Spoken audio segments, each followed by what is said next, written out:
নমস্কার বন্ধুরা, sister tasty কিচেনে আপনাদের সবাইকে স্বাগত জানাচ্ছি। আজকে টেস্টি কিচেনে একটা রেসিপি, গরমের একটা সবজি পটল। তো পটলের একটা সবজি আপনাদের সঙ্গে নতুন শেয়ার করছি, চাল পটল। তো প্রথম থেকে শেষ পর্যন্ত আপনারা ভিডিওটা দেখুন বন্ধুরা, যে আমি চাল পটলটা কিভাবে বানাচ্ছি। প্রথমে আমি কড়াইটা ওভেন জ্বালিয়ে আমি কড়াইটা বসিয়ে দিয়েছি। এবারে কড়াইটা একটু গরম হলে দিয়ে দিব সাদা তেল। বন্ধুরা, দিয়ে দিয়েছি কড়াইতে তেল, নিয়েছি সাদা তেল। আমি এখানে সাফোলা গোল্ড ইউজ করি, তো সাফোলা গোল্ডই নিলাম। আপনাদের যেরকম সাদা তেল আছে ঘরে আপনারা সেইভাবে নেবেন। তো এবারে দিয়ে দিচ্ছি একটুখানি ঘি।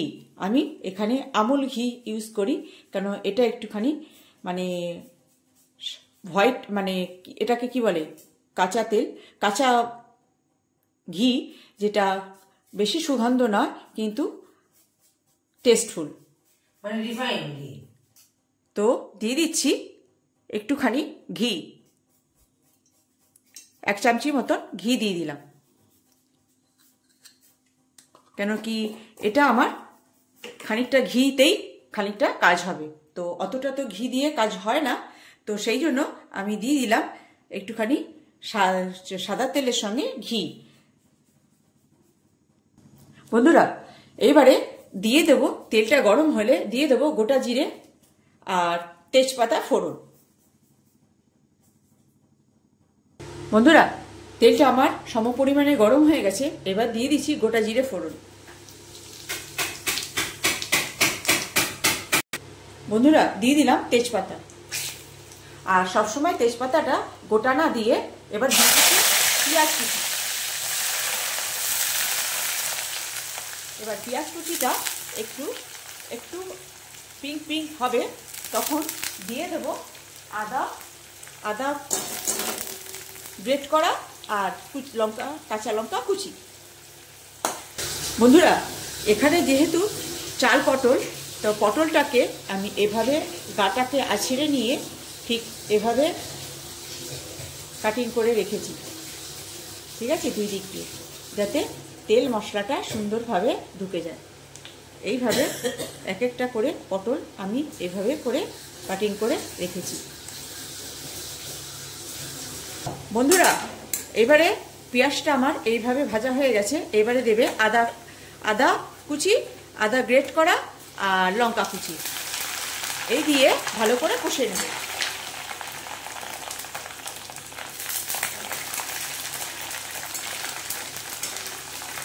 আদার যে কাঁচা ভাবটা সেটা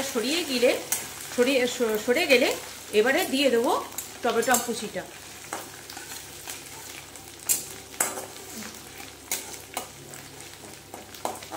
টমেটোটা দিয়ে দাও। এবার দিয়ে দিচ্ছে টমেটো কুচি। এবার টমেটোটা দিয়ে ভালো করে কষে নেব।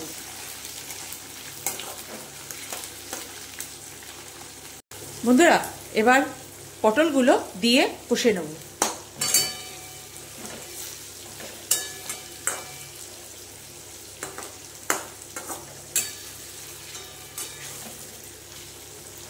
এবার পটলটা এমনভাবে কষে নেব যাতে একটু এই মশলা দিয়েই ভাজা ভাজা হয়ে যায়।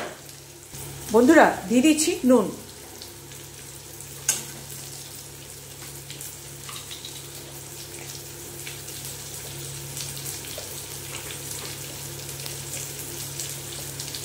দিয়ে দিচ্ছি হলুদ।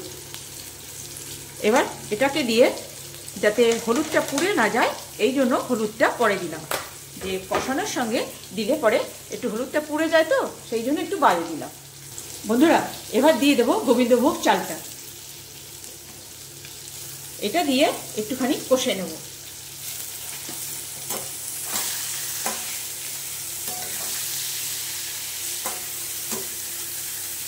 এবার এটা দিয়ে একটু কষে নেব।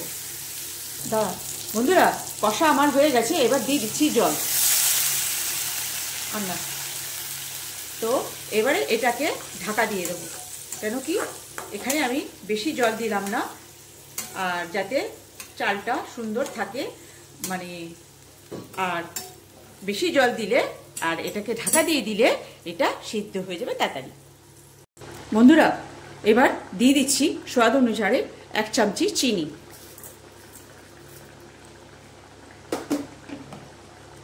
বন্ধুরা এই যে হয়ে এসছে প্রায়, এবারে দিয়ে দেব গরম মশলা। বন্ধুরা দিয়ে দিচ্ছি গরম মশলা। গরম মশলাটা দিয়ে একটু নাড়িয়ে নেব। বন্ধুরা এবারে দিয়ে দেব ঘি।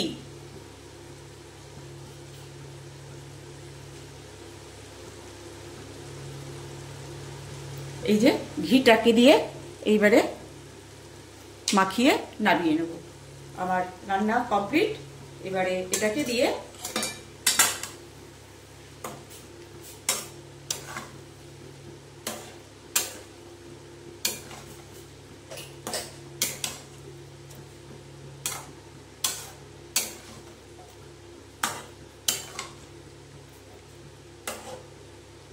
গ্যাসটা একটু অফ করতাম।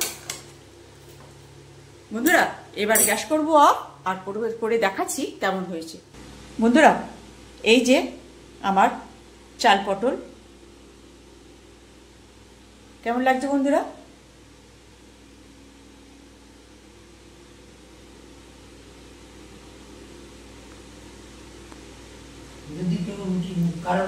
আর চাল পটলটা আপনি রুটি দিয়ে, পরোটা দিয়ে, পোলাও দিয়ে আর সাদা ভাতে তো ভালো লাগবেই, কিন্তু এই দিয়ে আপনারই খেতে পারবেন আর কি। তো ভালো লাগলে একটা লাইক শেয়ার দিয়ে দেবেন। আর খুব সুন্দর গন্ধ ছেড়েছে। গন্ধটা তো আমি দিয়ে পাঠিয়ে দিতে পারবো না, কিন্তু সুন্দর একটা ফ্লেভার ছেড়েছে, যেটা একটা গরম মশলা, ঘি সব মিলিয়ে মিশিয়ে একটা সুন্দর একটা অ্যারোমা। তো কেমন লাগছে বন্ধুরা? এটা রুটি, পোলাও, তারপরে পরোটা, যার সঙ্গে আপনি খেতে চাইবেন তার সঙ্গে আপনি এটা খেতে পারবেন। তো বন্ধুরা এই ছিল আজকে আমার চাল পটল। তো ভালো লাগলে একটা লাইক শেয়ার দিয়ে দেবেন, আর পারলে সাবস্ক্রাইব করে দেবেন, আর ফেসবুক থেকে দেখলে পেজটা ফলো রাখবেন। তো আমার এই সামান্য রেসিপি আপনারা বানিয়ে খাবেন আর এনজয় করবেন। রাখছি বন্ধুরা, বাই।